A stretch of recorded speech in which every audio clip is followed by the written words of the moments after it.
More protests last night in Providence, but there weren't any scenes like the one we saw last week when many people blocked Route 95. Eyewitness News reporter Brian Yacono has the latest details now live in our newsroom.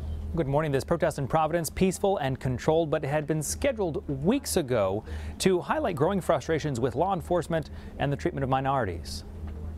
They gathered at Burnside Park downtown with familiar slogans from across the country. Black Lives Matter.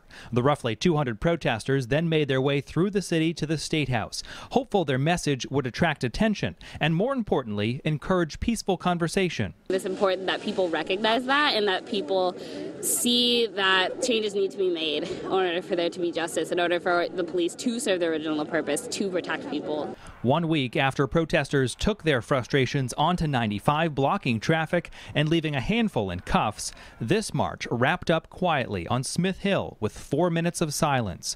Each minute representing an hour that Michael Brown's body was left in the street after being shot and killed in Ferguson. We don't want it to fizzle out, so it can't just be we got out and protested and, oh, okay, cool.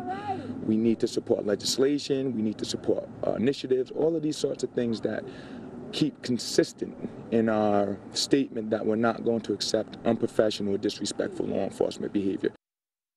Now, one of those protesters tells us she's most concerned about the militarization of police departments and violence against minorities. In the newsroom, Brian Yacono, Eyewitness News.